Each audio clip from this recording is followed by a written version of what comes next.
Welcome to Better Health Guy Blogcasts, empowering your better health. And now, here's Scott, your Better Health Guy.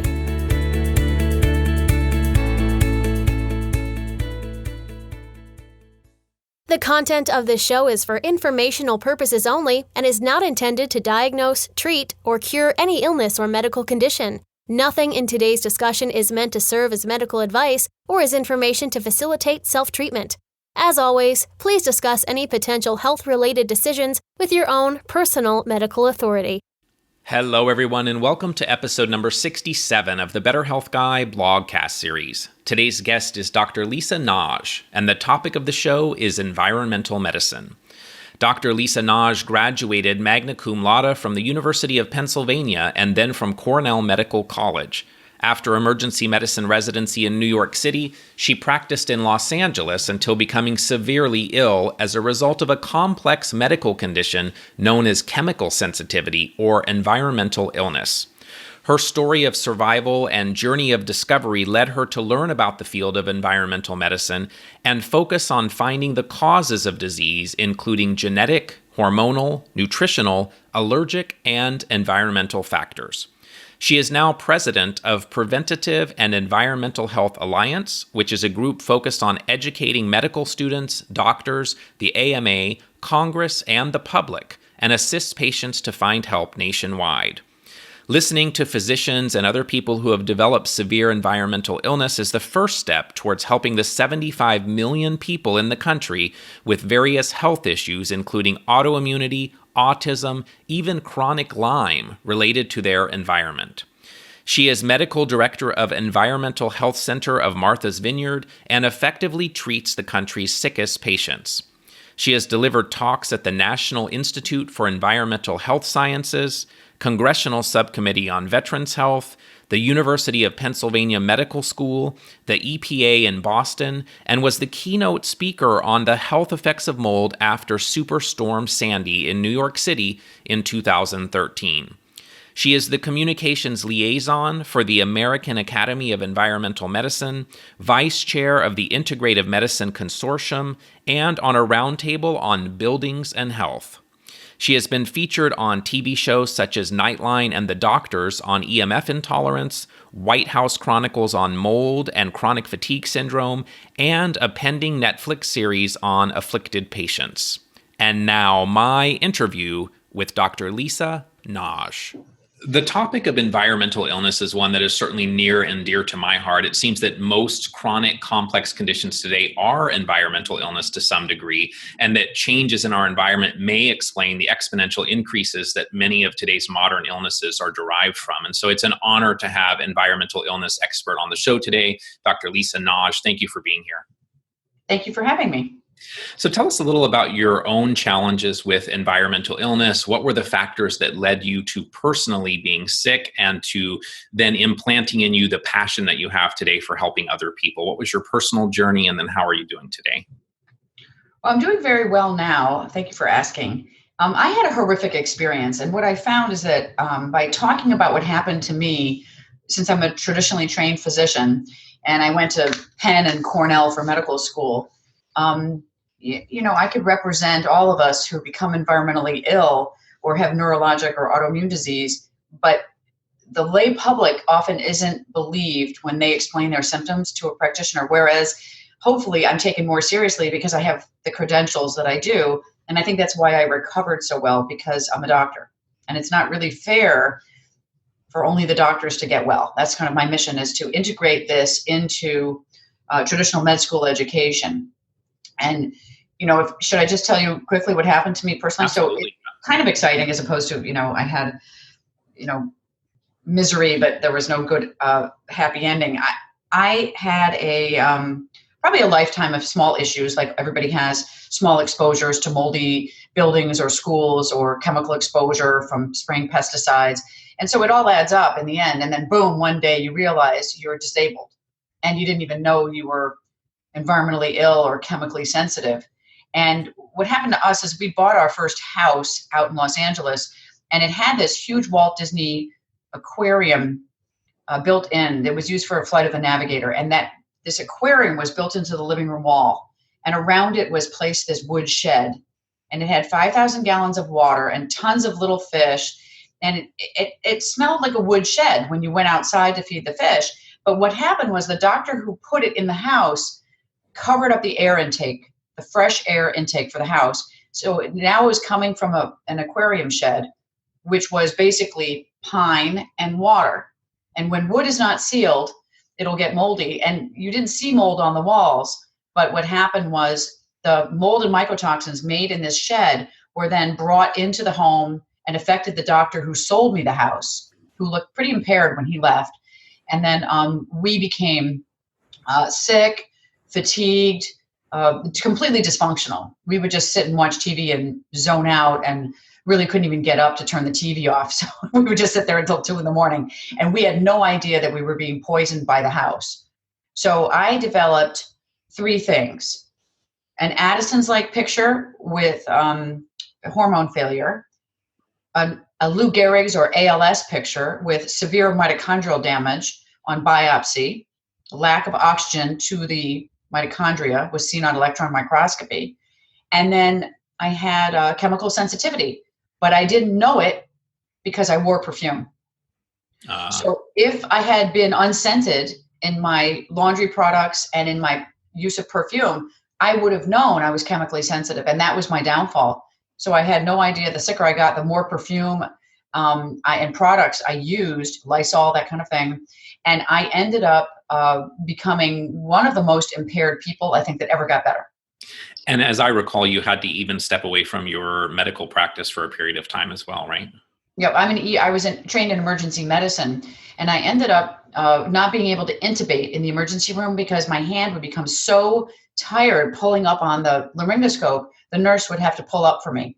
And doing ultrasound, holding the wand and doing ultrasound on the patient's belly, I would feel such fatigue from holding the wand, let alone pushing on the person's abdomen. So I thought I was normal. I was given various treatments for what appeared to be maybe a mood or a fatigue syndrome. Was I depressed? Was I anxious? But really, it was all physiologic. The problems were all physiologic, and anything mental I had was really from this environmental illness and Addison's disease. And what I now explain at mental health meetings is when you see somebody who's manic, especially bipolar patients, you think basically, are they moldy? Are they suffering from some particular exposure other than mold? And what's their genetics? So combining your genetic insufficiencies or problems with metabolism or breakdown of neurotransmitters and exposure, the textbooks in environmental medicine, the top of the pyramid is bipolar illness. So a lot of practitioners, even in our fields of integrative medicine, don't realize that when you see somebody mentally ill, the more ill they are, the more you think, what is their environmental exposure and what's wrong with them? And you lean in to help them as opposed to backing off and saying, oh my God, they're crazy. I don't want to handle this patient. They need a psychiatrist. Well, they may need a psychoactive drug for a couple of weeks while they handle treatment, because if they're suicidal or something like that, it can stabilize them so they don't commit a crime or murder somebody. But other than that, I don't use psychiatric drugs usually. So what are some of the key conditions that you see in your practice that are related to environmental toxicity? Well, I would say that any neurologic or autoimmune disease or any fatigue syndrome should be looked at in the same manner, one patient after another. So even if they have, I saw a woman once who had an ALS picture. She could only talk by typing on her BlackBerry. She couldn't vocalize. And she had very high mycotoxins in the urine. And she had been to a clinic that used up all of her funds. So by the time she saw me, maybe she spent $50,000 or something getting treated, and she was progressing with her muscle weakness. And, there wasn't much I could do. She did have adrenal insufficiency as well, but there's not much you can do at the very end. And she passed away within a month of seeing me. But I've seen other patients where I feel I've diagnosed them with an ALS picture with double vision, swallowing problems, chewing problems. And I've discovered, I'm telling you my most interesting tidbits. My exciting discovery there was alpha lipoic acid intravenous, very low dose, starting with 50 milligrams, resolved her double vision during the first drip. Wow. And she kept the strength of the ocular muscles and of swallowing and chewing. And every time she got the drip, she got better. Wow. And so I was trying to explain this to the neurology department at Harvard, because they have an ALS unit and they have meetings every month. And I found that ALA, alpha lipoic acid, is in the literature for helping ALS symptoms in rodents that are programmed to have Lou Gehrig symptoms. So I may have not discovered it, but I have is interesting information in this one patient that we should be doing a trial maybe on other people. So, for alpha lipoic acid intravenously, some of these patients don't have that long. And we should be treating them very rapidly. The other thing I would say is, so there's no condition I would say doesn't apply to looking at it as looking at the root cause of the problem, all diseases. But women especially want to get well quickly. And the difference between Dr. Ray and I in terms of philosophy and the rest of the world is that you need to treat these people every day. So they come in and they don't leave until they're improving or have gotten substantially better. And then they take the tools with them to continue on their course. But you can't treat somebody once a month effectively with these kind of conditions. I think it's hard unless they're just, mild to moderate. So any of the multiple chemical sensitivity, chronic fatigue syndrome, fibromyalgia, MS, autism, Lyme, anxiety, all of these things could potentially have an environmental component to them. Right. And what I say is that environmental medicine is a misnomer.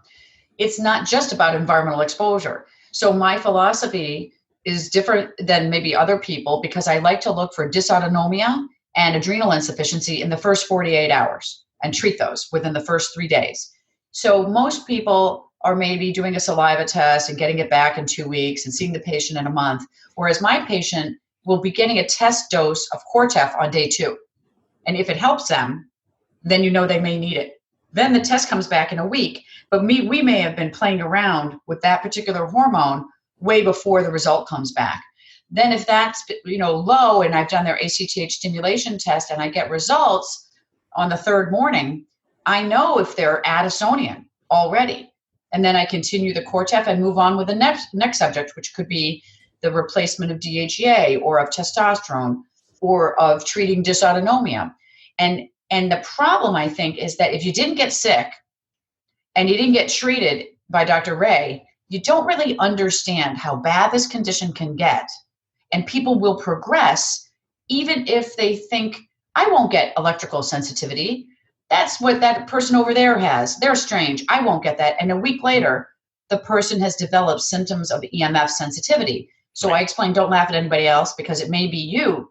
And you may just learn about how to avoid becoming EMF sensitive. And behind me, you were commenting, I have a rack behind me of things. There's a few things I sell in the office, and one of them is an air tubing headset. I'll hold mine up. So this has got air tubing, and then the headset connects to the iPhone. And it's easy to break them. You got to be very careful not to put them in upside down. But this is what all doctors in integrative medicine and all patients who are seeing them should be using. Either no cell phone or plugging in this air tubing headset so you can keep the phone like 3 to 9 feet away. This way, you'll have less likelihood of making your cells even sicker by holding the phone up to your head while you're going through this treatment. Right. So my advice is, don't hold the phone to your head. So what are some of the more common environmental toxins that you find lead to environmental illness? And then how do you test for things like heavy metals and chemicals and pesticides? What do you do in the office? Well, I have a few laboratories I use, and I know there are many more labs and things to test for than I know about. I mean, I'm not brilliant. I just know the basics. But I know the basics about a lot of things, and it seems to work. And, if I was 25 years old, I could probably put a lot more in my brain and bring more to the patient. But the idea is that we want any facility, whether it's integrative or environmental, to be able to do the same kind of workup and not skip anything. So one of the things is not, forgetting about, let's say, hormone testing. And you can't just do allergy testing, or you can't just test for heavy metals and do chelation and prioritize that, or you can't just know about Lyme disease, because that's not fair to the patient. The patient comes in with signs and symptoms of something. And if you happen to specialize in Lyme, that doesn't mean they need treatment with antibiotics or herbs or even have Lyme. So they're coming to you because they feel that you should have this broad background. And if you don't have a broad understanding and know who to refer to for the things that you don't know about, then it's not really fair. The patient pays a lot of money and then they're still without testing even to tell them what's going on. And most of it's in the history. I would say that I cannot tell who's got solvents and phthalates and parabens. That's something, unless they're from the South, I wouldn't normally know who's got solvents that are high, benzene and toluene and that kind of thing. So I do testing with Genova Diagnostics, which has bought out the company that was owned by Dr. Lassiter that did chemical testing for years for Dr. Ray. And they have panels, and the panels have gone down in price. So you can do urine and blood for different types of pesticides in both specimens. And then you can do solvents, PCBs, phthalates, and I'm sure I'm skipping something, but it's fascinating. Some people will have nothing and some people will be filled. And then if you can figure out the source, so if they live in the South, I had one lady who worked in a gas station and they had contamination of the ground below the gas station when they were having leaching from the gasoline tanks. So there would have been benzene. And then her entire family had aplastic anemia kind of syndrome from benzene, which is well known in the hematology literature.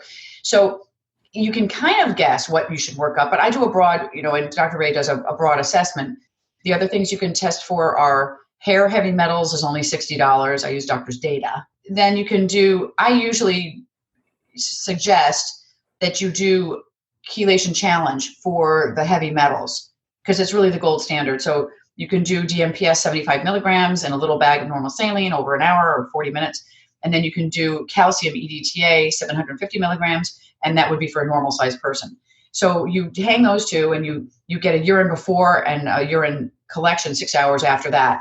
And you compare what is being pulled out into the urine by the chelating agents. So if you get a blood level, it doesn't really help very much. But if you get a high blood level of mercury, it's from current ingestion. And you probably know all of this and you've had lectures about this, so I won't go into it. But no, it's usually great though. They're eating food that has mercury in it. And I found that even people who eat a lot of cod or salmon, they are being poisoned with mercury. I had somebody just recently eating salmon every day, and the mercury level was sky high, and then went off and was tested more normal. Like the mercury level was 18 in the blood. And I've had people, not just from swordfish and tuna, get mercury toxicity. So what happens is the blood will be normal, but they've stored all of that mercury already into the brain or spinal cord and fat depot. So if you've got somebody who has symptoms related to, let's say, neurologic disease, or if they're crazy and mad as a hatter, then you would maybe do that chelation challenge early and not wait a year.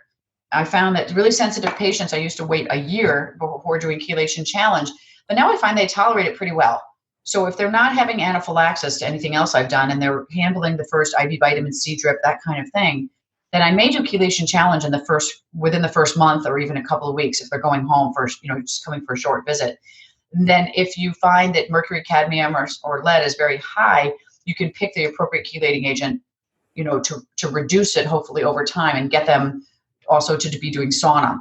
So those are examples of, two of the tests that I do for toxicity. The other things, our Real-Time Labs offers for $6.99 a mycotoxin panel covered by Medicare and Blue Cross and other PPOs.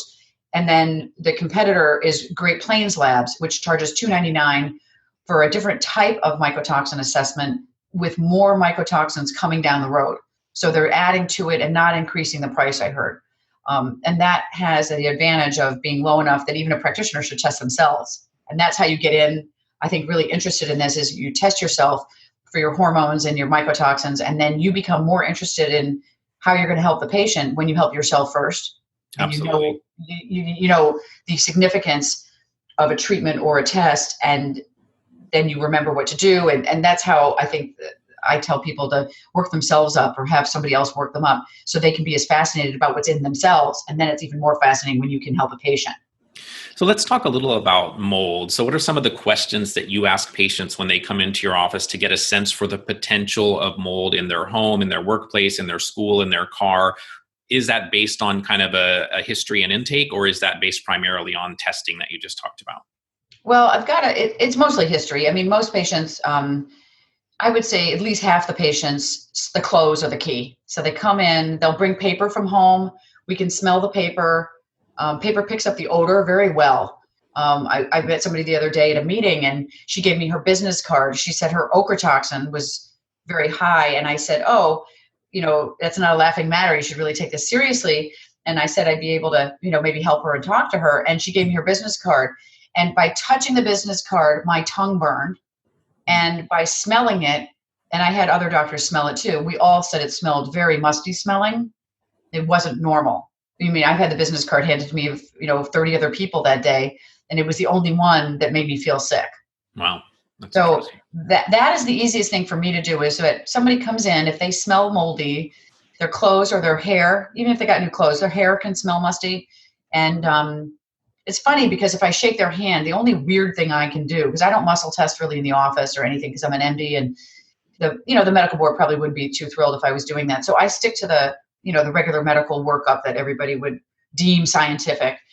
But I can shake somebody's hand, and if they have a moldy sweat, like their mycotoxins or whatever is coming out in their sweat, my tongue will tingle and like I'm licking carpeting. So I get this symptom, and it's very common. I don't know if you've heard of this, but environmental patients will often react to touching a doorknob. They'll Yes. taste the soap or the chemical that came out from somebody else's hand and was on the doorknob, and they'll get a symptom because their immune system or their meridians or whatever, their energetic perceptions are so acute that they will get a symptom just from touching other people's toxins. So it's hard to put them all together in the sauna together. Like sometimes the smell of one person will bother the other people because the toxins will be coming out into the air when they are sweating in a sauna. So usually we do it individually. So in terms of then testing their home environment, for example, do you use an ERMI? Do you use mold plates? What do you do to really look at their environment? They come usually, they've already had an ERMI done. I haven't really been a big ERMI user, although I could, because people try to test a home to go move into it. And if the ERMI's okay, they think it's okay. Well, it's really what they experience first. So if they walk into a place and they don't feel right and their ears ring, it could be terpenes from the wood. It could be mold in the environment. It's really important before you rent or buy to spend a few hours in the home sitting there. And if you have a place that you think needs testing, mold plates sent to P&K Microbiology are very inexpensive. And usually I'll say get 10 of them and do 5 at home and don't send them in yet. Just look and see. After you open the mold plate for an hour and you close it and you do bathroom, bedroom, kitchen, basement, and outdoors, then you compare them 5 days later and see what grew. And you keep them at home. You put them in a stack in the dark and about 70 degrees. And then if you see outdoor molds are, let's say, 10 colonies and they're all green, then that's, whatever Chrysogenum or, some penicillium or something that's common outdoors. If you did your testing with the doors closed, 8 hours of no outdoor air let in, then you're measuring the molds in your house and they should be less. If the colonies of molds in the same 1 hour period are higher inside, you've got a source inside. Mm-hmm. Then if they're different colors, it's a different kind of a mold. And then you want to say, well, I want to know what kind of mold that is. And you say, okay, where's the highest concentration in the house? The mold plate in the basement had 100 colonies and they're orange. And the attic had 80 colonies and they're black. And then in the living room in the middle, you have a mixture of black and orange. So you can decide maybe just to send the living room one, because you'll spend $100 or less with speciation for that plate to be developed. But the orange ones are upstairs and the black ones are vice versa. The orange ones are downstairs, the black ones are upstairs. And then if you find out one of them is Stachybotrys or Aspergillus niger, the black ones, then you can then look up and see what toxins they produce, and then maybe do a swab for mycotoxins and send it to real-time labs. Or you could do air sampling with a tester, and the man comes in and he charges you $200 to $400 per room. You're spending $1,000 to $2,000 to have that testing done. The question is, how much money do you have and where are you going to spend it? So I really think people should look at treatment as the priority, not their lawsuit, not fixing their house and remediating it, because they could spend $100,000 remediating the home that they'll never tolerate again. They're too sensitive for that home. In our experience, you never stay in a remediated home. You fix it up to sell it. If it's safe for somebody else and the remediation is adequate, probably the next group of people won't get that sick or sick at all. That there's an ethical situation. If you've got a house full of Stachybotrys, should you sell it to anybody? And Right. these are the dilemmas that people experience because it's all about staying afloat financially. And they may have lost their health insurance. They may have lost their job, their home, maybe their only asset. And, they're not going to pay to bulldoze it, but you could disclose that you had a mold problem, which you have to do if you knew that there's mold testing that confirms it.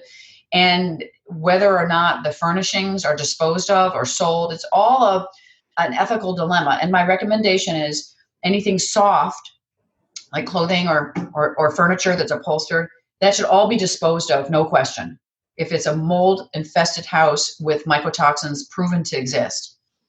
And if it's something hard, like a glass and metal table or china or silverware, that can be salvaged and kept. When you have extra time to wash it outside in a sink and, you've got to really kind of clean over and over again, even jewelry can be salvaged. But really nothing else can go with you. So the main principle that I think the practitioners may not realize, that everybody in Dallas realizes, is that one piece of paper can absorb enough toxin to make you sick for a long time.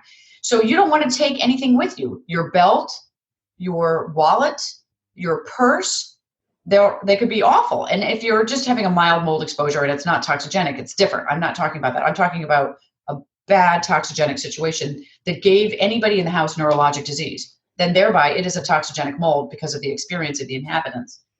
And I just think that if people try to go to another place and take their stuff with them, they will never get well. And if I cut to the chase and just say, assume you need to store everything and then dispose of it, the problem is that you can waste $50,000 storing your stuff for 10 or 20 years. And I would just do it short term. And then once you made the decision that it's not good, then dispose of everything. And what about clothing? Do you recommend people dispose of all of their clothing as well, or can it be cleaned?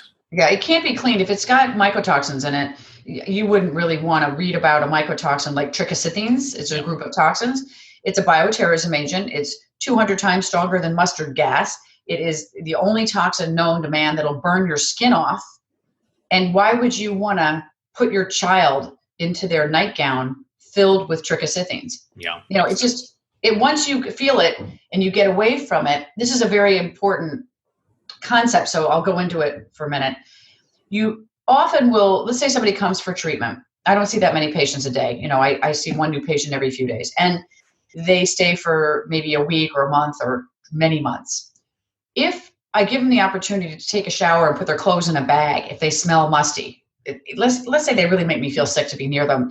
And also my staff says, oh, I don't like that clothing. I get a headache, or I feel like my throat's tightening up. There's a problem here. So instead of the doctor getting sick and the staff getting sick, we tell the person we prefer if they believed us and showered, washed their hair, and put on some scrubs. And I have turtlenecks and some T-shirts and organic clothing or regular clothing that's very inexpensive. And I'll even pay for it, just to get them to believe we're not about selling clothing. That's not what I'm in the business of, selling scrubs. And the idea is 4 days in a clean environment with clean clothing, the patient will unmask and become so sensitive to the clothing that when they touch it, they'll get a symptom. And they'll know, oh my God, my fingers are turning red and itching or burning, and I feel like throwing up. And then they don't need to do any fancy test. Let's say they don't have any money for testing of mycotoxins in their clothing. They know that it's repulsing them and making them feel ill. And they feel hopeful that one day they won't feel ill and they'll put that stuff behind them. And it's overwhelmingly stressful to think of that, because your stuff, your life is in your stuff.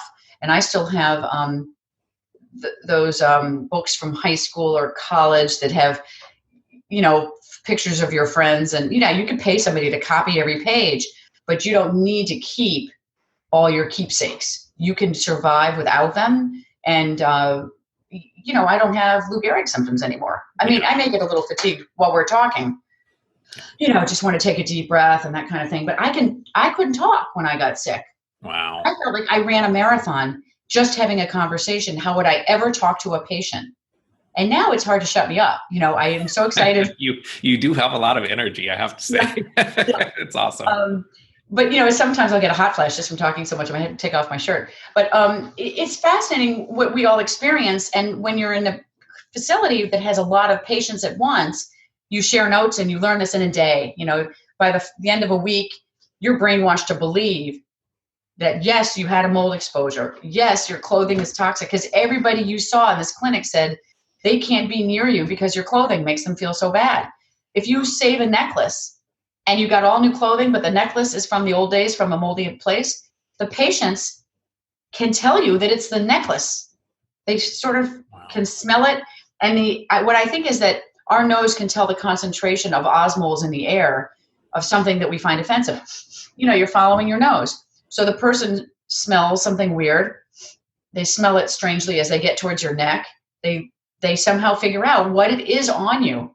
And then you're like, how do they know that? Well, they know that because they have increased perception from their ability to smell it. So this idea of unmasking is what you were referring to earlier when you said you couldn't tell that there were toxins because you were constantly wearing perfume. And so you get these things out of your space and your environment. And then once you're in a clean environment, then you're able to better sense some of these toxins. That's what we're talking about with this unmasking. And Right. As I understand, you can then have even stronger reactions to things that you didn't react to before, right? So could someone, could they even have like an anaphylactic reaction to something that they tolerated, not recognizing that it was making them very sick? Absolutely. And so what happens, you become sensitive to your old mycotoxins or your old moldy smell, whatever that is in your clothing. So you'll be hypersensitive on day 5 if you touch it, but you'll also get sensitive to everything else. So you'll become sensitive potentially to all chemicals, all scent, everything that has a smell, even a peppermint. Like I just had a, heaven forbid, a Tic Tac or a Starlight Mint or whatever. I can tolerate that now. But when I was sick, the smell of it, even 2 rooms away, would make me go outside. It was so unpleasant. Yeah. So the unmasking is really the key to understanding what the patient's going to go through. And you can't let them go through it alone. They have to have a charcoal mask. They may need a respirator if they're going to get on a plane to avoid jet fuel and hydraulic fluid that comes through the bleed air of the engine. They cannot be thrown out on their own to unmask and allowed to go into stores or restaurants or walk down the street with car exhaust, because all of these things that didn't bother them before will then become intolerable. And people don't understand, well, what does that mean? They can't tolerate it. It means like you have your nose in the exhaust pipe of a diesel truck. So instead of being on the street and smelling a whiff of diesel, you're like overwhelmed as if you were just putting your head in that close. And it can make you have autonomic nervous system changes, like you may want to urinate or defecate. So here you are out in public, you walk down the street, a diesel vehicle goes by, and you feel like you need to run for a toilet, but you're in a place where there are no toilets that are public. What would you do? So it's not a small issue. It's a very disabling situation where the people have to cover themselves to breathe through this mask. And if they let it down to talk, they may get a whiff of somebody's perfume that just walked by a couple minutes ago and then have a tightening of the throat or even anaphylaxis, as you were saying. And what I found is that the first couple of days I was treated, living in a clean environment, all of a sudden I had ravioli with cheese. And between the dairy and the gluten and, the stuff, whatever the stuffing was in the cheese, my throat started closing down and my tongue got thick. And I popped out my histamine and serotonin injections, which I had gotten at the clinic. And I did that 3 times and then it passed. But I was going to have to call 911. And I've never had any hives or any anaphylaxis or any allergy to anything. But then as I started getting better, I became so sensitive to dairy that I couldn't have it for 10 years. And now I can have it again. So you mentioned the mask. I was going to ask about that. So is there a particular mask that gets the Yeah, I'm going to stand up for a sec, and I'll show you. This is this is a new kind of respirator that's made. This is a 3M respirator. I believe this is the one made of silicone. So there's a new one that the rubber is even tolerable because it's silicone, not rubber. And it's probably $40. And then you buy these cartridges that you put on the sides for organic vapor, 6001 or 6000. And then you can use this in the car or traveling, or even if you have to walk around, if you're that bad on the main street. Now, this is a mask that has straps, and it's like a beanbag. It's very thick, and it's made of organic cotton. And I think this is handmade by a particular group. I can't see the name of it actually right now, but it says organic cotton mask filled with charcoal. So I happen to have these available for patients when they come in, so I can give them the mask right away and they can protect themselves. This is our disease when we're chemically sensitive. The world is not going to change abruptly and use no diesel for the ferry, or no, these are exposures that we're going to have to cope with them. So the patient has to know what to avoid, and then if they're exposed, how to protect themselves. Also, pinching the nose works very well because you can breathe in the fumes in the mouth, but they're not going up the olfactory nerves into the brain and creating this emotional reaction that environmental patients get when they have an exposure. Sometimes they'll get excited, or I talk very quickly. If I smell perfume or detergent and I'm sitting right next to somebody and forced to stay, I'll get jazzed up. And so that's that thing of being hyperactive or being hypomanic if you're exposed to things. Let's talk then from a mold perspective. So getting them out of that exposure, we talked about they often need to move. Then what are some of the things that you do from a treatment perspective? Do you use binders, for example? Are there certain key things besides getting them out of the exposure that are required to get them well from their mold toxicity? Okay, so treatment, I could probably go on for 3 hours, but I'll mention one mask that I forgot to mention with the last question. There's a mask called I Can Breathe, which is very thin, and you could exercise or sleep in it. And so I used to wear that to ride my horse. So I think the I Can Breathe mask can be obtained at needs.com. Needs sells things for chemically sensitive people, and you can buy them directly if you're a practitioner and have them in the office. I think this is a good idea to have in the office because you're demonstrating to the patient how important this is. It's not an optional thing. Right. It's a thing they really need to get right away. And I say, if you never use that mask, I think they're like $50 or something. If you never use that mask, or you only use it 3 years from now and it stays in the cellophane bag, that's fine. Because in an emergency, that'll be $50 well spent that you won't be, running for the hills. And there was a woman on an airplane who climbed out onto the wing and ran along the tarmac a few months ago. It was on television. That's got to be an environmentally ill woman who got trapped on a plane and felt the need to get out. And she ran across the tarmac in front of other planes. So it'd be better if she had a mask. She could have stayed on the plane and requested to be removed in a more sane way. But the treatment things, I think, I'll pretend we have a real sensitive patient. So the first thing you do, let's say on day 2, is the ACTH stimulation test. And usually nobody reacts to that, knock on wood. And so I do mini dose ACTH, which is cosentropin, and you dilute it 250 times, and then you give it a much smaller dose than a typical endocrinologist would do. This is the gold standard in terms of adrenal testing now. And you bring out subtle adrenal insufficiency as opposed to trying to prove everybody's normal with the big dose. The reason I mentioned this in the treatment area, though, is because I'm going to then follow and offer the patient vitamin C after the stim test is done. They have an IV in, and if they're very sensitive, I may just do 7.5 grams of vitamin C, or even less if they're really, really sensitive. And then if they're not sensitive, or if they're a man, oftentimes they're not sensitive at all, and they can tolerate a full dose of 15 grams of C, which is 30 cc's, and preservative free, and then maybe add to that vitamin B, magnesium, taurine, plus or minus carnitine. Don't usually do trace minerals on the first day, but maybe thereafter. And I would not give glutathione that day. Usually I do glutathione on the next day.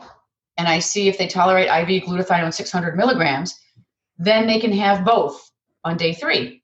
But if they go home and they get a headache from something, I'd like to know what they're reacting to. So I separate the glutathione and the vitamins. And then after that, they can get that IV package sort of repetitively, maybe 3 or 4 days in a row. Then if I've gotten their venous blood gas at the hospital, which is no tourniquet, and they just stick the vein, the patient then has a PO2. All you care about on a venous blood gas is the PO2.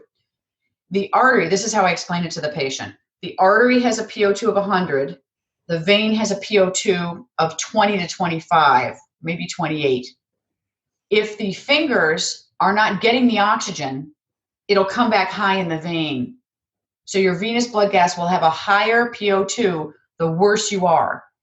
That occurs because the chemicals are damaging the endothelium.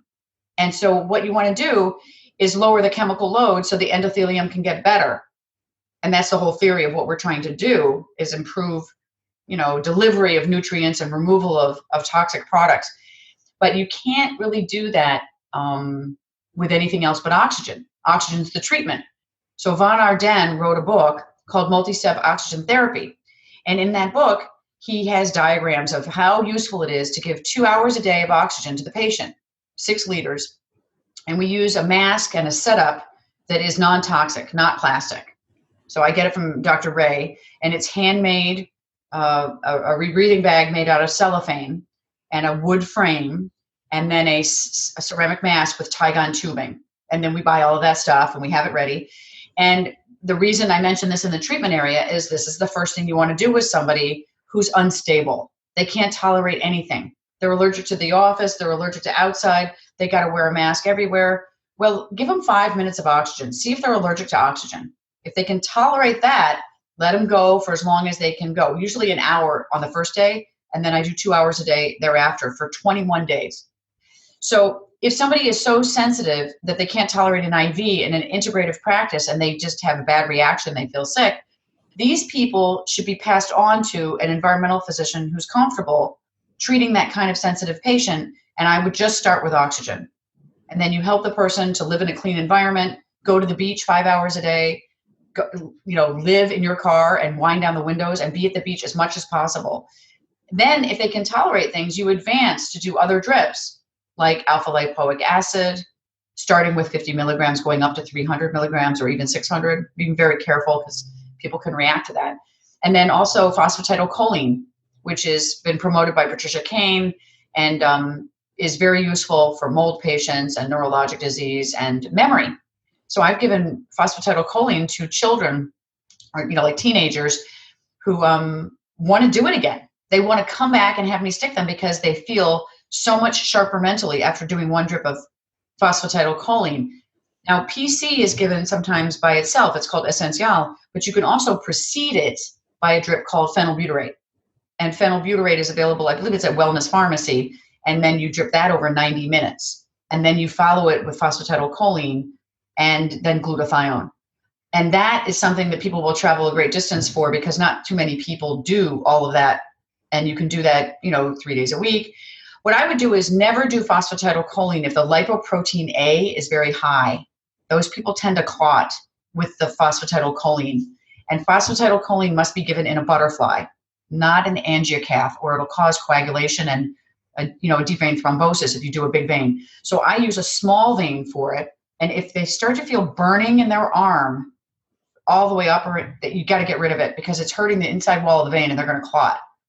And then I use lumbrokinase, during, before, and after to prevent any, coagulopathy issues. I've only seen it once in somebody who had high platelets, but I've been wary on people who they'll just, they'll get a purple toe. Their blood will get thick and they'll like almost like they're going to necrose a toe. So you never know who's going to react to what. And sensitive patients, you just have to be much more slow. It takes weeks to get to the point of doing these other drips. And is there a role for any type of binder like cholestyramine in your approach, or is that not something? Yeah, so you do. Yeah, sure. So some people are allergic to cholestyramine who are environmentally ill, and they compound it at Hopkinton Drug, and it's half price lately, so it's a good time to get it. But I try a little charcoal first, then I have it like a pound for $20 instead of little bottles of capsules, and then I use a bentonite clay. Yerba Prima, I think it's from Great Plains. It's available at Vitacost inexpensively. And then I tell them to try each binder separately. And then they can combine the cholestyramine, the clay, and the charcoal, and or maybe chlorella tablets, and use that 4 times a day for the first month. And then maybe after that, twice a day, and then maybe once a day for a few months after that. It's really, what people can tolerate and like. And if they're highly motivated because they think they're dying, then they'll do more of that drinking of the binder because, the charcoal will make your teeth black. And it's just overwhelming to try to juggle the supplements orally and the binders, because the charcoal will bind everything in your stomach. So if you take some expensive supplements and then take charcoal half an hour later, you're going to waste your supplements because they're going to stick to the charcoal. The other thing is the charcoal will then pull the toxins out of the blood into the gut. Maybe everybody knows that, but as an ER physician, that's why we used to give charcoal, not just to bind what was in the stomach, but to lower the level of whatever poison it was in the person by having them drink a bottle of charcoal. So it'll pull your toxins and decontaminate, the bloodstream. And ideally, whatever toxins are there, may not be the main one that offended them. Any reduction of your toxic load is the key. Now, the main thing I want to focus on for a second is, besides adrenal function and treating if they're low, it's dysautonomia. Once the dysautonomia and the adrenal insufficiency are treated, then you can put them in the sauna. You can't put somebody in the sauna who already has a heart rate of 140, right? They're going to get hot. They're going to dilate more. They're going to get more tachycardic. And when they get out, they're going to faint and hit their head and feel bad. So what I feel is different about my approach is that I went through it. I got really dysautonomic from 4 minutes of sauna, and I was hospitalized for 3 weeks because I did sauna. And just a tiny amount at 150 degrees was so much for my body. All my toxins came out of the fat and affected my nervous system. And I was unbelievably allergic to EMF, not only phones, but light bulbs, regular incandescent light bulbs. I was unscrewing them. I couldn't even be in an office that had a light on. So I ended up looking quite crazy because nobody at the emergency room was going to believe me that the fluorescent lights were making me feel sick. So it was very hard to advocate for myself. And I really feel it's important that people have family members who can explain the syndrome. They have a type sheet. Patient is chemically sensitive. Do not put Purell on and go in this patient's room. Wash your hands with water only, no soap. When I was sick, these are the fascinating things that I went through. I was completely allergic to paper, all paper, unless it was made of cotton. So that's like artist paper. So if a doctor came in to see me and they had a book in their pocket and some charts rolled up, I was allergic to them. I needed them to leave their white coat outside. When the tray came in for my hospital food, the salt and pepper in a packet and the the placemat, I was allergic to it.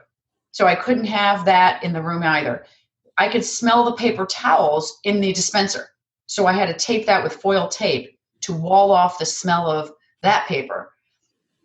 Where I went, nobody should go. It was so interesting, but scary.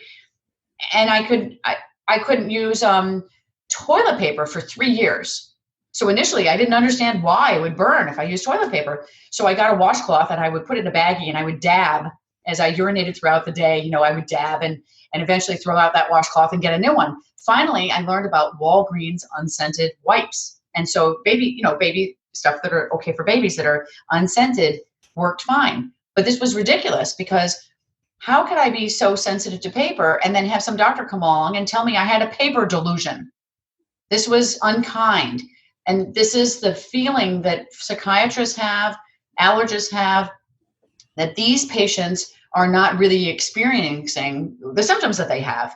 And so, my mission getting into politics has been to go to Congress, go to NIH, the CDC, the EPA, and I give lectures about what we experience on the far end, which I experienced, and what people largely experience all over the world now, is that when you're over 40 and your hormones decline a little bit, your environmental exposures add up and you start to get symptoms of environmental illness or sensitivity. And it could be mild, but it could be very serious. So you want to make sure that this is believed by your physician, that you have support people who can explain for you when you're having a reaction that it's real.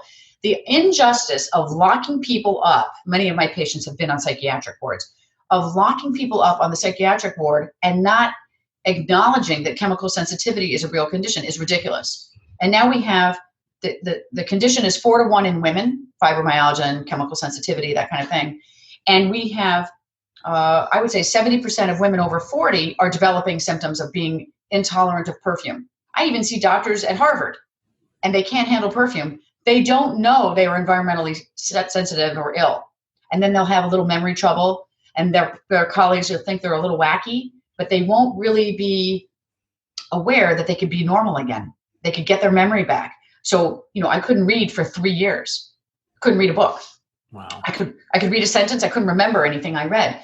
I still have a difficulty with homonyms. So I can read and write just fine. I can speak okay. But when I try to write there, I could reverse the spelling, or here, or any other word that has two ways. Taylor. I was texting somebody today looking for and I spelled Taylor incorrectly. So it's fascinating to know that part of my brain kind of got damaged. But, nevertheless, a lot of people are functioning as I was as an emergency physician, very toxic, but I did a good job. But until you can't do it anymore, you keep working. And really the priority is to identify it early. So when we talk about mold illness, how much of what a patient experiences is related to allergy to molds? And is there value in testing for levels of immunoglobulins for certain molds beyond just the biotoxin illness kind of mycotoxin pathway that we talk about? Well, there are many parts of the treatment that I didn't get into, but one of them is provocation and neutralization for molds. So you get individual vials for the molds, and you skin test the person, and you start with a very low concentration if they're very sensitive, so they don't have a negative reaction like anaphylaxis. And then you figure out their neutralizing dose, and you give it to them to take home. And they'll do that neutralizing dose as an injection every 4th day, and that helps them to tolerate the allergic symptoms and other symptoms they may develop to molds. Doris Rapp has very good videos, which I put on my YouTube channel. If you put in RAPP, she videotaped every child that she ever tested for foods and molds. And some of them have these amazing reactions. There was one little boy who got an injection for a mold. He was happy when he came in. They gave him an injection, a sub-Q, and to test him. And then he said, he got upset. He was crying. He said, within 2 minutes, he said, if I ever have a knife, I'll kill myself. From a 6-year-old boy. Now, have you ever heard a 6-year-old boy even say anything like that? That's suicidal. So when you think of that suicidal type behavior and biting the mother and aggression, it's mold. Very often it's mold. They would also have reactions to foods, but less dramatic in terms of the personality change.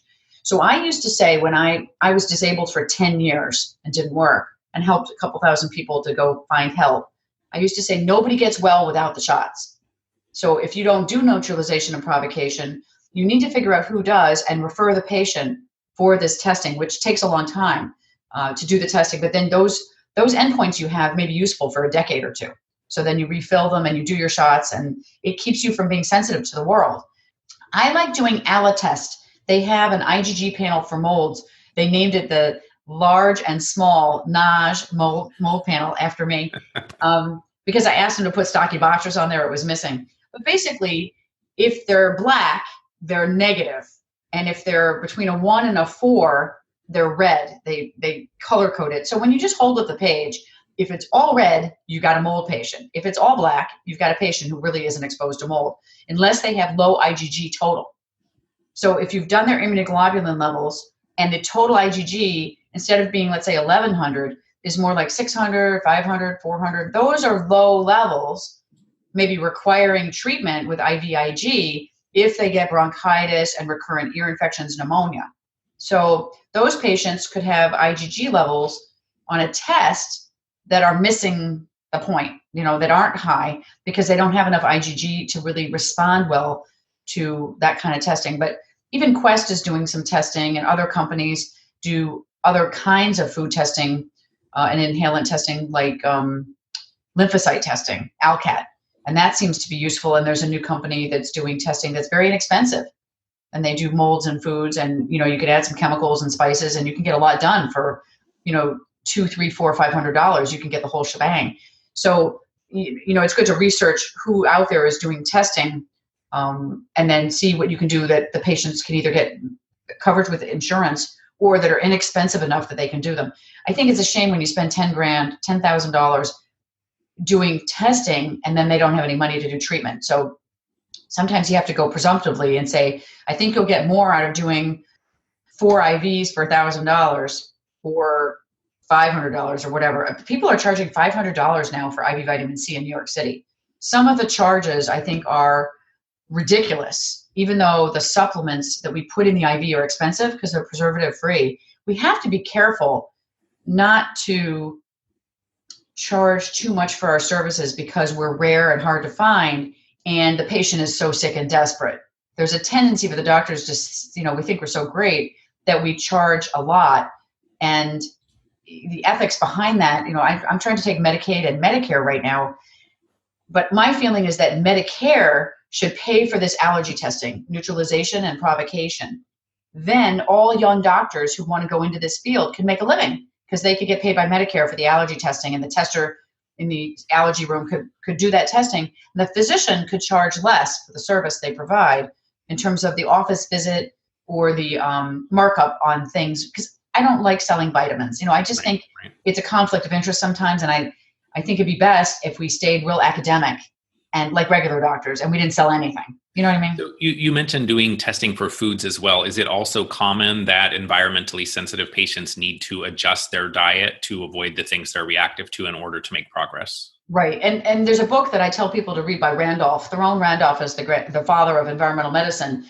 And he treated Dr. Ray, and then Ray treated people like me. And the book called Alternative Approach to Allergies really explains to the patient and to the physician the idea and concept of the rotational diet and the role of food allergy in psychiatric illness even. And one doctor on the Today Show had a normal woman who ate a bowl of Wheatina, and she proceeded to become schizophrenic and psychotic, like with bizarre behavior within 5 or 10 minutes on the Today Show. And that was in the 1980s. I think it was Bernie Raxlin who did that, interview with that patient. So a lot of these doctors have known about environmental medicine, from a long time ago and the role of food allergy, but it's not glamorous or fun. Nobody really wants to spend an hour explaining it to the patient. So what I've done is I've made videos, Office Video 123, and I'll have more videos that are on a website I've got, which is just my name, lisanagy.com. And those videos can be watched by your patient. The doctor can learn from it and then regurgitate what I've explained about lowering the total load or using hydrocortisone or treating dysautonomia. And then the fourth one I should do is the rotational diet. I probably did it in the first video, but the idea is the very sick patient might fast for 4 days with only glass bottled water, no plastic bottles ever again, first of all. Mountain Valley water can be ordered in 5 gallons, and most of the patients do that if they don't have a clean well. And then they have one food at a time. On the 5th day, they start bringing in one food at a time. And they can write down their reaction to the foods or rank them from 1 to 5 and 0 or 0 to 5.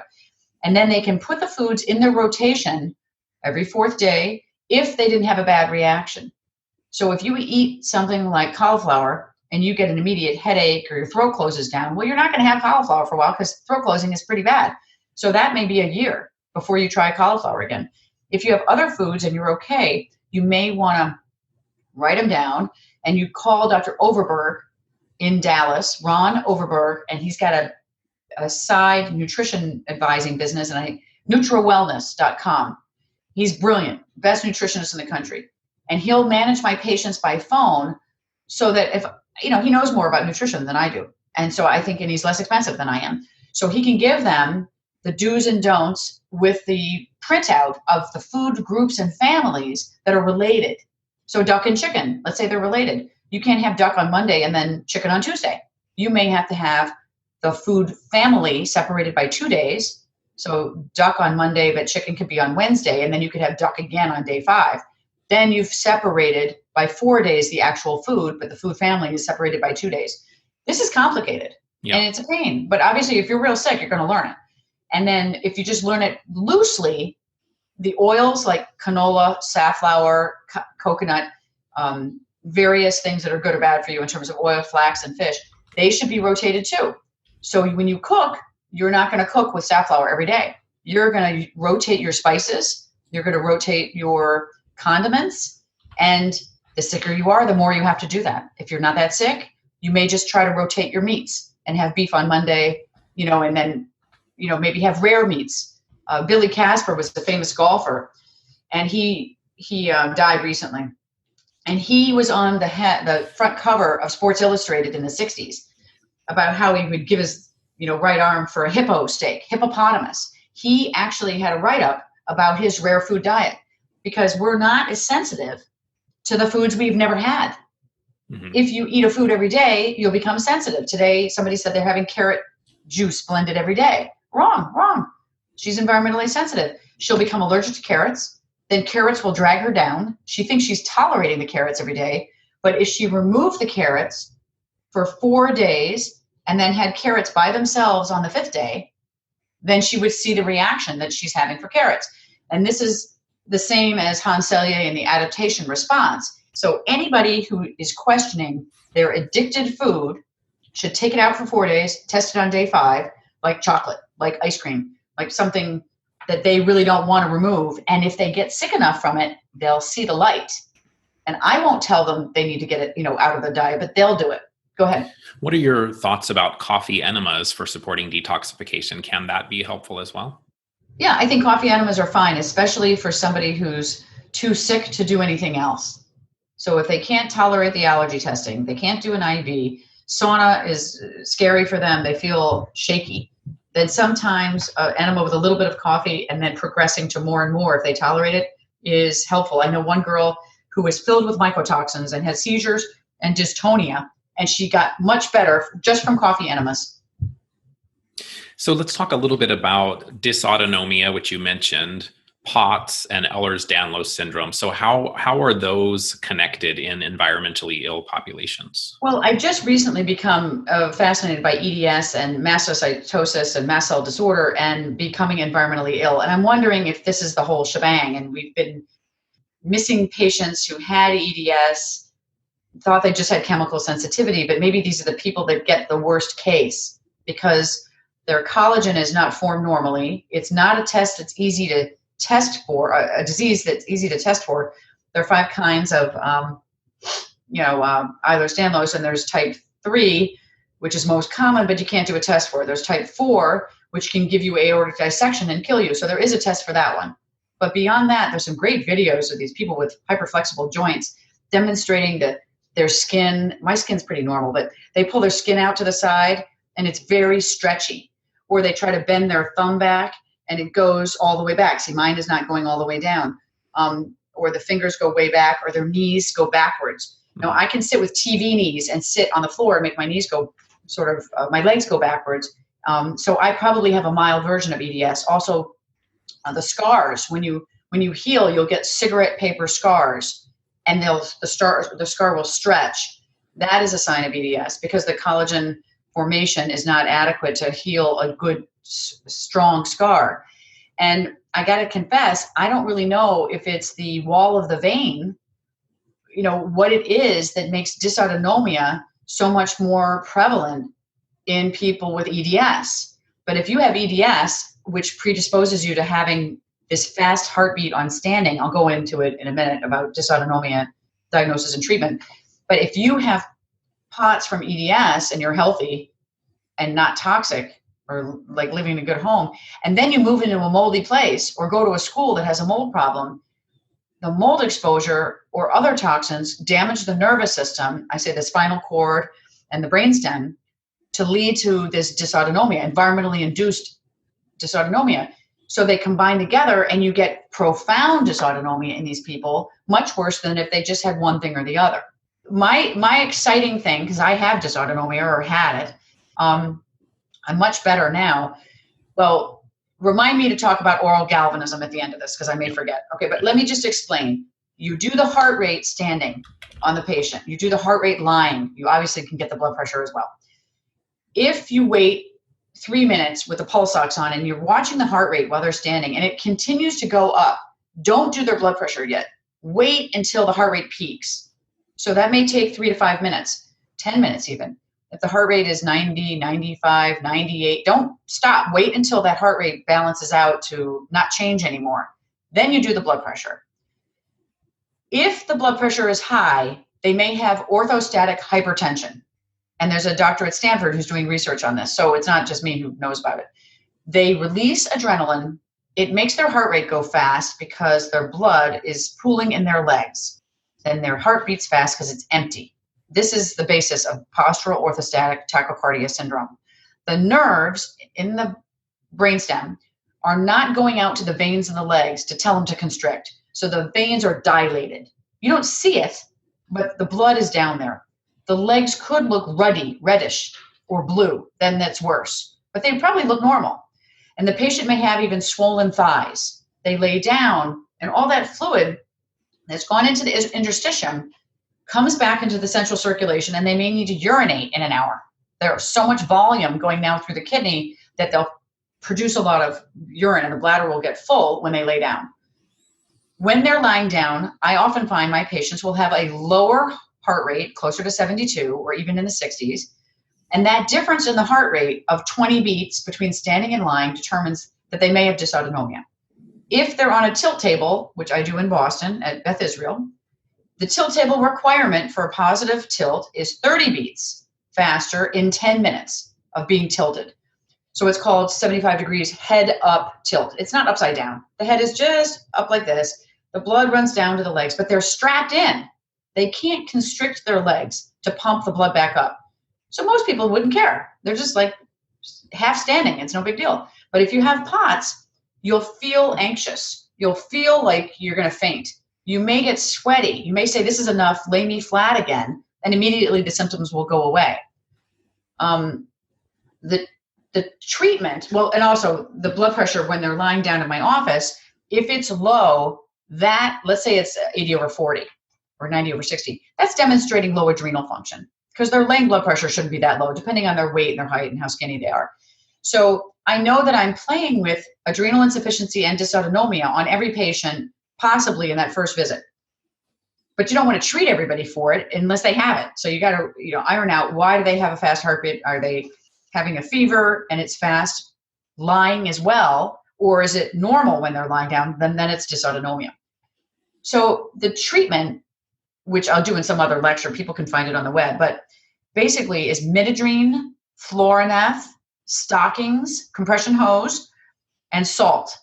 And on the, traditional medicine says you can have 2 cups of coffee as well.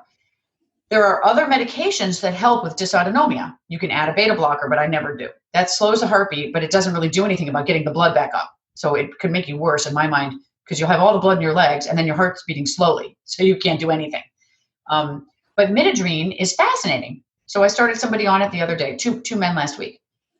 I always start with a low dose.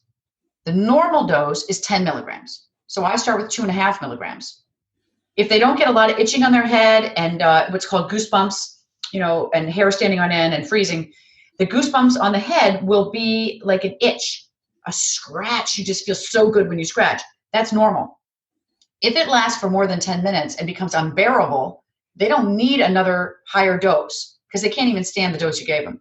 So they may not be a midodrine candidate. But then if it is good and they feel like a little perkier and alert, that's because the blood is in the brain. It's fascinating. It works right away. Then you go to 5 milligrams 4 hours after the first dose. Then the next morning, 7.5 milligrams. 4 hours later, 10 milligrams. And you stop at some point when you think it's too much. And then I have them do their blood pressure and heart rate lying down and standing, or I see them in the office usually, and I monitor each dose. Then I put them on that dose every 4 hours, and they're totally different within a day. Wow. That's amazing. Oh, it's unbelievable. If you have people with dysautonomia and you don't treat it right away, it's a crime. Then what you can do is add a little Florineth the next week if they need it, and testing says they don't make enough aldosterone. Go ahead. What is the role of mast cell activation and histamine in these environmentally sensitive patients? And then are there specific treatments in that realm that you find important to explore as well? Yeah, I would say, one, I'm not a mast cell expert. I'm just sort of learning over the last couple of years. Dr. Afrin has a 12-page handout that he gave to my last patient, which I've copied and deleted the name. And I have all the recommendations of various treatments he's found to be helpful. But you have to remember, environmentally ill people are not like a patient who just has mast cell disorder. They could have sensitivities way beyond what Dr. Afrin sees. And so you have to be giving tiny doses. So ketotifen is an antihistamine that is recommended. And we would start sometimes with 0.1 milligrams instead of, a milligram 2 or 3 times a day. We start with this tiny dose, and if tolerated, we go up. Some people will tolerate loratadine, which I found helpful when I eat an allergic food, and I have a massive headache. it's histamine related. And I get very tense muscles and fascia in the back of the neck related to this type of headache, which I've seen other people get.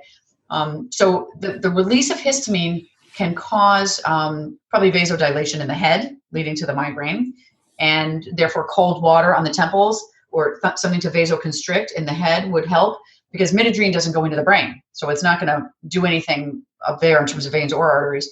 And histamine release causes vasodilation, causes tachycardia, can cause nausea, vomiting, intolerance to the food. So it's really important that people try to take advantage, not usually of the pills in environmental medicine, but of the neutralizing dose for histamine.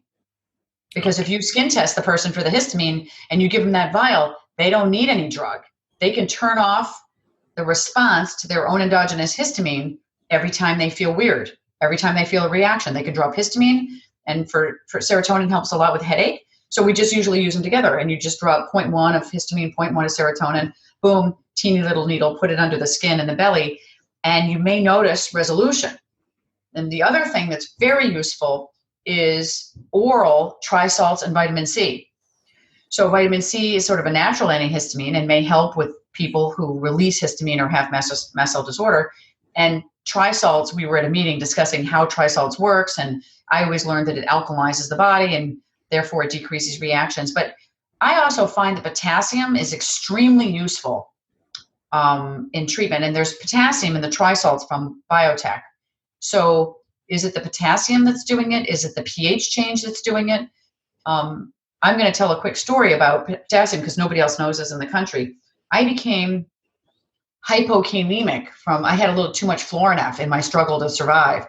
And I overdosed on the Florinef over a week and took, let's say, 2 or 3 or 4 a day instead of 1 a day, which is what I needed at the time. My potassium dropped.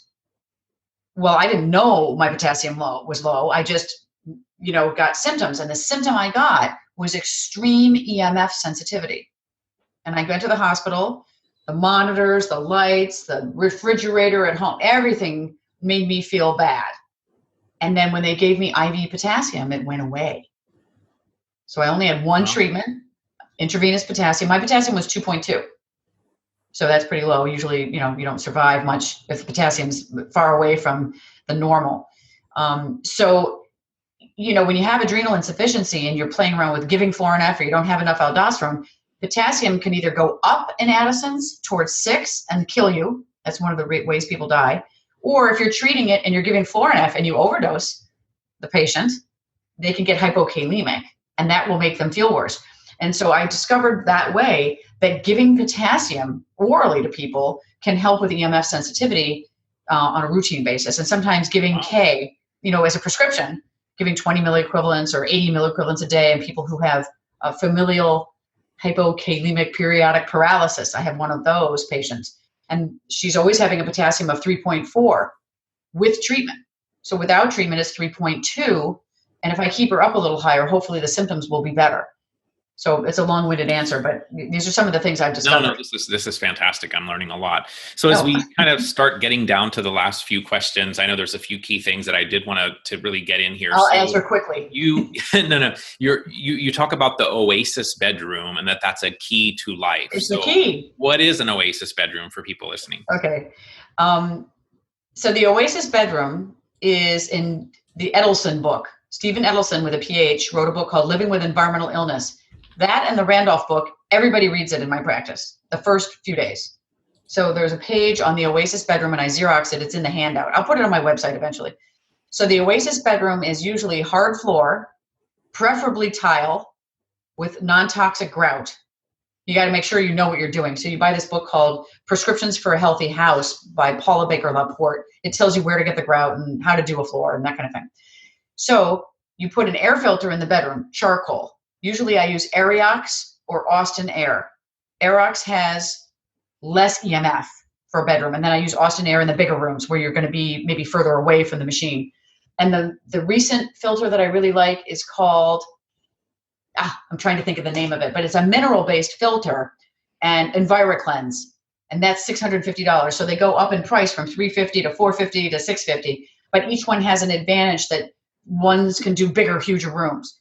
Anyway, the Oasis bedroom should have only cotton on the bed. No down, no wool, because the person may be sensitive to wool. I get headaches from wool. No polyester, absolutely. The bedside table should be metal and glass. Really no clock radio, and maybe a wind-up clock or something easy to wake you up that doesn't have EMF. And no metal in your mattress, right? Because you don't want Well, that. I've got springs. I mean, some people can tolerate, I tolerate springs fine. Okay. I don't have an organic mattress because I never really had enough money to get one. So I've just been getting outgas mattresses that aren't moldy. And when they get squishy and soft, I get another one, and I have to outgas it sometimes in the sun for a few months, and drag it around. It's kind of crazy. But, if you get perfume on an organic mattress, you're stuck. So sometimes if you're spending $5,000 on a mattress and you can't guarantee that somebody won't sleep over and, maybe give it scent, then it's better to maybe just get a mattress that you can tolerate that's not that expensive. There are many companies that make organic mattresses. Be careful of both latex natural and latex not natural, because many people are sensitive to either or. And wool inside the mattress, I don't know if it's really deep, maybe it's okay. So, is it just going to be cotton only? There's so many decisions, and I've seen people get natural mattresses and absolutely not tolerate them at all and get rid of them. The other thing in an Oasis bedroom would be, no dimmer and maybe an off switch if they're EMF sensitive, so they can hit the fuse even downstairs, or have a kill switch so there's no EMF in the wiring of the room if they can't handle it. Okay, go ahead. So in your environmentally ill population, how common is it to see Lyme and co-infections? And do you find that those sometimes need to be treated, or do you find that as you address the environmental illness itself, that the Lyme issues become less significant? I think they're pretty less significant compared to what the Lyme doctors would say. I do see people with acute babesia and splenic enlargement, or somebody occasionally with stria and a positive Bartonella test, and I will treat them if they can handle it. But I've seen people from other facilities with PICC lines and antibiotics for 4 months, and they come in and they got Lyme. So what are we doing? Continuing that course of antibiotics. Now they've killed their flora, and they're so reactive now they can almost never have an antibiotic again. They could be allergic to everything. And I would say never use Cipro. If you read about the black box warning on Cipro and the people who become chemically sensitive, ciprofloxacin is apparently a big cause on its own of becoming very chemically sensitive, as well as surgical anesthesia. When you have an operation, no gas. You can only use spinal and Versed and fentanyl. So once you learn these don'ts, you could prevent yourself from getting much worse. The other thing I didn't get to cover real quick is oral galvanism. Mm-hmm. I had, because I'm like the famous case, I had an amalgam with a gold crown covered by porcelain. And I didn't know it was placed in my mouth when I was in the moldy house. So luckily, somebody used an oral potential meter and measured my mouth, found the voltage was 11 microamperes, and the voltage was like 500 or something. And so the removal of that crown was instantaneously useful. And I didn't believe it because there was no placebo effect, because I didn't believe what the dentist was saying, because I'm a doctor and I don't believe anything. So I went home and I was able to use the phone and the computer for hours, and I no longer needed Midodrine. So I went from 15 milligrams of Midodrine every 4 hours, couldn't stand up at a meeting, always was sitting in a chair, moving the chair to the microphone to ask a question. I couldn't stand up anywhere. And within 6 days, I was on a plane giving my history from the auditorium at the Institute of Medicine, demanding that they treat veterans this way, because if I got well, so could veterans who had Gulf War illness. And then I got on a committee at the CDC on chemicals and public health. So I couldn't even get off the island and get near a boat or a plane. And within days, my chemical sensitivity was 90% better, and my electrical sensitivity was almost gone. Yeah, and I recently heard a biological dentist talk about the fact that sometimes the metals from implants in the mouth can also create a similar effect with metals elsewhere in the body, right? That it's not just the mouth, but if you have some type of a, knee replacement, hip replacement, something, and then you get this metal put in your mouth, that it can systemic kind of effect. And apparently gold and amalgam are disparate in terms of their resistances, so they have a very high current. And even one amalgam can do it. So I have an oral potential meter. They're a couple $1,000s. You can touch each tooth, write down the voltage. And then if one's hot, or 5 of them are a medium, you can give a little map to the patient's dentist and have them go to a biological dentist and take care of the highest voltage first. The other thing, I can't remember what you were going to say. You were saying something about metals, and I'm just trying to. Oh, I wanted to explain. The reason I think that high voltage crown did this to me is it's so close to the brainstem. So I say it was basically shorting out my brainstem. That's why my dysautonomia got so much better. Wow. And then it means, this is profound. Why are we chemically sensitive? Is it electrical? Right? You took out a crown. Why did my chemical sensitivity get so much better? And if it's electrical, why can't we ground or stimulate the brain and make it better? Number two, I presented at a meeting on what works for mania. Why wouldn't it work for the environmentally ill? Let's look at what we use in manic depressive disorder. And I reviewed lithium, which we obviously know stabilizes membranes and is useful. And at a low dose, I use it on almost every patient. And is that lithium orotate? Yeah, lithium orotate. And you can use even, like 300 milligrams of a regular, I think it's lithium carbonate, the regular one they use for psychiatric disease, to see if you can help somebody who's electrically sensitive. Because at a low dose, it's unlikely to give them a, renal disease. Mm-hmm. But the other thing that's interesting, I just got to remember not to forget what I'm talking about, ECT. And I did not have ECT. That's not why I have a memory problem. But ECT has downsides of memory loss. But one of the interesting things is there are patients with depression who had chemical sensitivity and they got shocked and their chemical sensitivity went away for 2 weeks. Wow. So that's kind of a big deal. Now, we don't want to, I'm not saying we should give ECT to people, but I have one of these little electrode stimulating machines by Fisher Wallace. What if there's some way to apply current therapeutically to the brain or the body and get rid of this condition? You still have to leave your toxigenic house and clothing because maybe you're going to get neurologic disease that you don't want to die from. But the symptoms of being chemically sensitive would be lovely to get rid of. Absolutely. While you're going through this. So if anybody sees this and I'm, long dead, hopefully they will figure out a way to treat this with electricity, because that would be so inexpensive compared to using frequencies, machines or neutralization or provocation, which takes weeks and costs a lot of money. So one of the topics that I know you wanted to touch on, and I think is really important, is the whole EMF area. And I'm curious, is there a connection in adolescence between a toxic environment with mold or even EMFs and different types of addictive behaviors or addictions? Yep. So, most important thing I'm doing last, of course, but the opiate addiction crisis, I bet you, is a function of environmental toxicity. So I see on Martha's Vineyard, I hear that the high school had some mold problems and did their $6 million roof, a little late. So all the schools that are elementary here had problems with mold. All the public buildings here have had mold problems. The hospital was moldy. And people coming out of this high school that I've seen with heroin addiction have all had high mycotoxin levels. They've all had Addison's disease. And they have POTS, dysautonomia diagnosed by tilt table testing. So presumably, if what we've talked about today means that you are in a moldy environment, whether it's your house or your school, or you have other toxic exposures like GMO food with glyphosate, which is now part of our toxic load, pesticide spraying, which could be also significant depending on what your parent uses, and other toxic exposures, which we haven't acknowledged are damaging our children, like cell phone use, which is in the last decade, really, and Wi-Fi. So we have, and smart meters now are being applied to people's homes and probably schools as well. So what my theory is, from what I've seen in practical, experience, is that these kids get dysautonomia first. They're tachycardic. They'll gravitate towards nicotine, caffeine, cocaine, and amphetamines, because they get vasoconstriction, just like midodrine.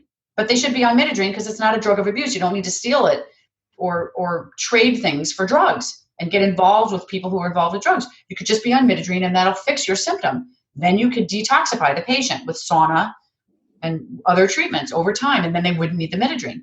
So what I've found, and I think I've discovered this, is that the constant stress of tachycardia with a dysautonomic patient who's having trouble sitting up at a desk to read, they're lying down to read, They're sleepy and exhausted after they eat a meal because the blood is pooling in the gut and in the veins, in the legs, and they've got no blood in their head.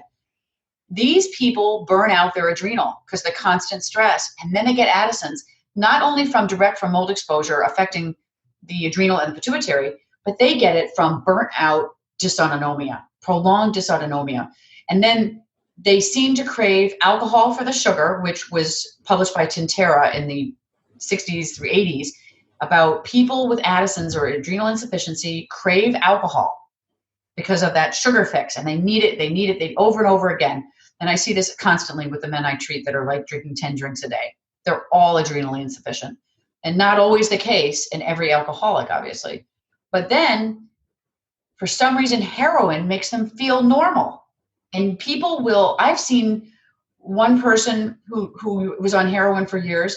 She got a shot of steroids once for a rash. Then she proceeded to steal steroids instead of use heroin because that fixed her even better. So she was Addisonian, but there's a relationship that's backwards with heroin. Heroin doesn't usually raise the cortisol. It kind of lowers it when you use heroin. So the mechanism isn't really understood by me, but heroin is noted definitely to lower testosterone. So I'll see these girls with a testosterone level of like 2 instead of maybe 40 in the blood. And they have no DHEA, no cortisol. They're very thin. And the boys are coming in with a heart rate of 145, and they're anxious and mean and crazy. So, geez, how are you supposed to get them off heroin until you stabilize their vital signs? Kind of like the ABCs in emergency medicine. And, the other thing I was going to say about heroin use and adrenal insufficiency is that it's so dangerous for people to have untreated Addison's because it can kill you. It's so easy to treat. But young, thin women will get a urinary infection or a pelvic infection or the flu, and they'll die from shock because nobody knows to give them hydrocortisone, 100 milligrams IV. So every patient of mine gets a bracelet, a card in their wallet, even if they're like, we think they have adrenal. Because if somebody finds them in shock, if they know this, they'll give them hydrocortisone. It's life-saving. Right. And the last tidbit I want to say is that obese people can get Addison's. So sometimes somebody comes in, they're environmentally ill, they have all the symptoms, but they're like 250 pounds. They could have Addison's. You need to do a stimulation test, saliva test, 24-hour urine with aldosterone at Rhine Consulting Labs, and morning ACTH and cortisol and all the blood work. They will often be Addisonian if they've been environmentally ill for 20, 30 years, and no one has ever tested them because they're obese. Okay, wow. So that's my spiel. Anything else? That's really insightful. What are some of the key things that you do on a daily basis in support of your own health? I wake up every morning and figure out how am I going to save the world today. So I reached out today to the local senator and asked for a meeting because I testified in the Mass State House on why Wi-Fi in schools is harming children. And there are 7 pieces of legislation which this senator helped to write, and I was asked to testify on its behalf. So now I'm trying to figure out how do we work on the opiate addiction crisis together and bring that to light to get somebody to listen to how we should work up these kids. And then the other fun thing I did today was I called the airline union for Alaska Airlines, and I'm discussing with them all the toxic uniforms they're made in China. They made American Airlines workers sick, and then apparently Alaska people got sick, and they're also being exposed to hydraulic fluid and getting neurologic disease. And I'm trying to figure out how do I get the message out so I don't have to work so hard. I would like to have other organizations pick up the ball and say, like the VA, veterans are getting sick from this syndrome. They need to be treated in environmental facilities with environmental medicine doctors, and we need to have a lot of them. So the idea is, what makes me feel good is to be doing something useful that's going to carry on after I'm not here, Dr. Ray's not here, Dr. Rapp isn't here, because everybody in the field is aging quickly. And I was a young one. And so now I was at the meeting this week at an integrative forum, and people were telling me, thank you so much for your videos that they learned from my videos that I've been putting up, and that I was a celebrity and that they all know me. And it was kind of exciting that somebody saw some of this work. So yeah, I take, the hormones in the morning, and I take everything before I get out of bed, 30 minutes before I get out of bed.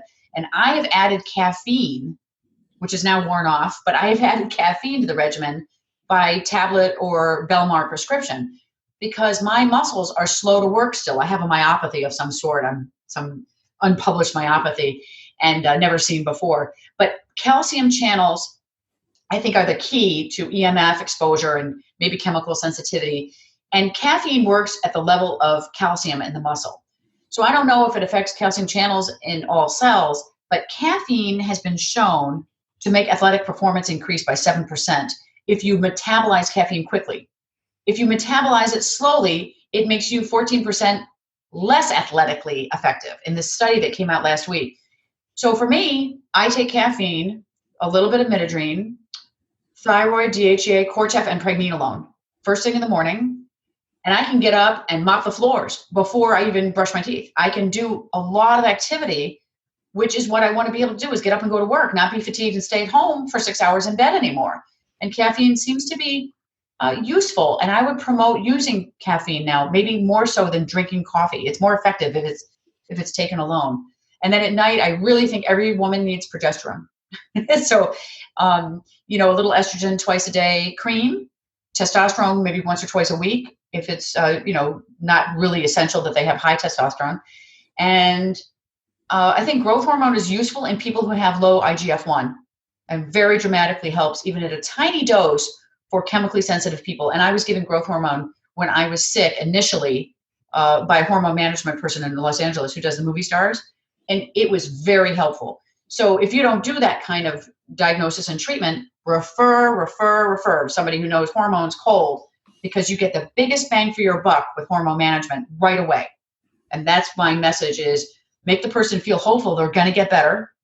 Use the hormones right off the bat if they're not allergic to them, and never give up. Every dentist and every doctor has something new. Don't be angry the doctor before didn't fix you. Be pleasant because you may need that doctor again. Just politely move on and see what you can glean from every practitioner that seems to offer something new. Yeah, I think environmental toxicity is at the core of so many conditions that people are struggling with today. So I think the work that you're doing, the passion, you clearly have so much passion for helping people. And that's one of the things I just love about you. And it makes me and other people just feel good to know that there are people that have the level of passion that you have, that are out there working to find new and better solutions every day for people dealing with conditions where environmental toxicity is so critical to looking at and to dealing with in order to recover our health. So thank you so much for spending the time today, for all of your knowledge, for sharing so much great information with us. I just appreciate it and honor you for all of your work. Thank you. Can I mention that there's a TV show coming out on Netflix? It's a series of patients who are afflicted.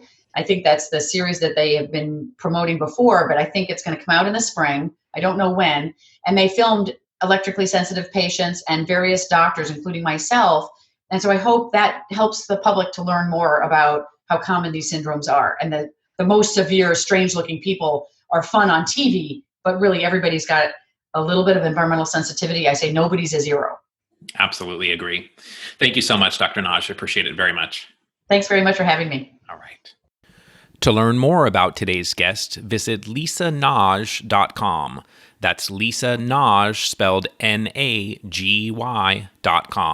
lisanaj.com.